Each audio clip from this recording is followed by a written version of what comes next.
अब की बार सैलरी जोरदार। एऑन का ताज़ा सर्वे कह रहा है कि 2026 में जो इंक्रीमेंट्स होंगे वो बढ़िया होंगे, 2025 से बेहतर, 9% से ज़्यादा, कई जगह 10, 11 या इनफैक्ट उससे भी ज़्यादा।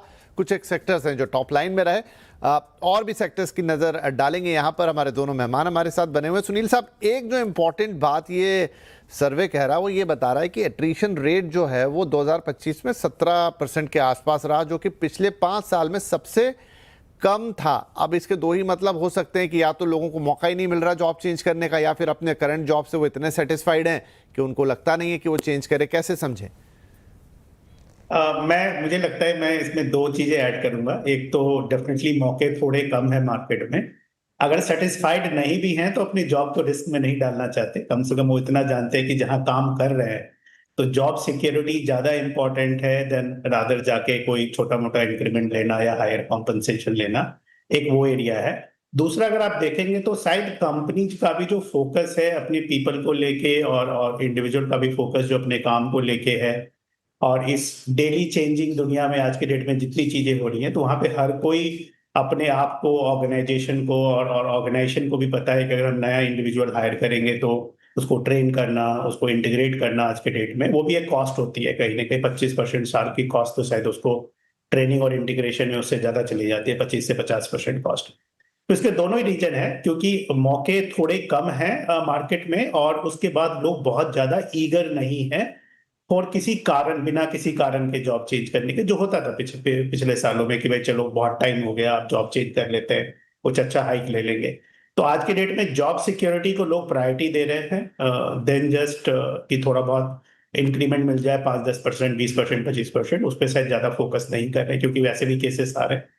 दूसरा, अगर आप देखेंगे तो मार्केट के अंदर में जो पहले हायरिंग होती थी, एट्रिशन होती थी, उसका कारण होता था कि एक कंपनी का इंडिविजुअल छोड़ के दूसरी कंपनी में जाता था और फिर वही कंपनी किसी दूसरी कंपनी से इंडिविजुअल हायर करती। तो एक साइक्लिक मोमेंट चलता था जिसमें न्यू जॉब्स की ग्रोथ कम होती थी बट लोग चेंज करते थे, सीट्स चेंज करते थे, one two another, third to fourth and so on, और लोग मार्केट में कॉम्पिटिटिव होना शुरू करते थे।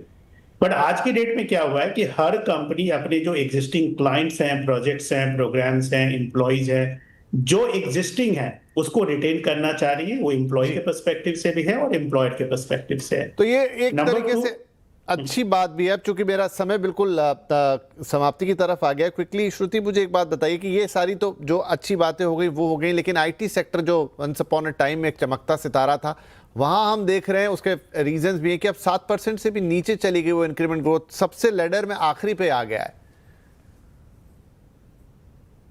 इंक्रीमेंट के बारे में बात कर रहे हैं इस समय? हाँ जी, हाँ जी मैम। अच्छा, नहीं, मैं थोड़ा कंफ्यूज हो गई थी। हाँ, देखिए, आईटी सेक्टर हमने अभी काफी लेऑफ्स देखे हैं।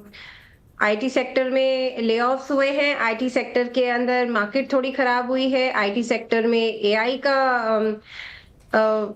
इन्फ्यूजन हुआ है। तो अब ऑब्वियस है कि हम IT sector, AI, data, IT consulting, इन सब के अंदर इंक्रीमेंट हमारी थोड़ी सी कम दिखेगी ही हमें।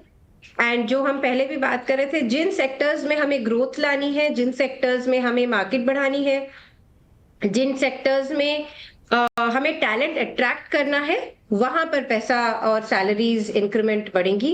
एंड सो आप अगर देखें, सारे नंबर्स उसी को सपोर्ट कर रहे हैं। इंक्रीमेंट जहां पर टैलेंट चाहिए और लैक ऑफ इंक्रीमेंट जहां पर एआई का इन्फ्यूजन ज्यादा हो गया है।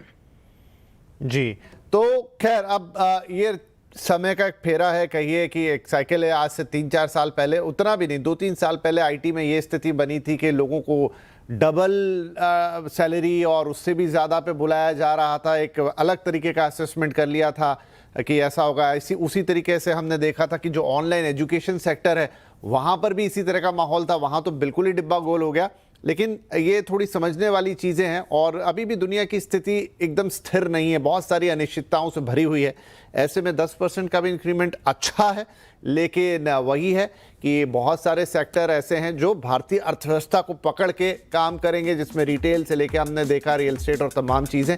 और अच्छी बात यह कि हमारे देश के अंदर ही इतना कुछ हो रहा है कि शायद बाहर की दुनिया में जो हो रहा है उससे डायरेक्टली जो कंपनियां जुड़ी हैं वहाँ तो कुछ नहीं कर सकते, लेकिन यहाँ पर चीज़ें अगर अपने सिंक में चलती हैं तो आप लोगों को नेक्स्ट ईयर अच्छे इंक्रीमेंट्स देखने को मिलेंगे, जो कि एक अच्छी बात है इतनी अनिश्चितताओं के बीच भी। बहुत बहुत शुक्रिया श्रुति मैम और सुनील सर इस कार्यक्रम में हमारे साथ जुड़ने के लिए। नमस्कार।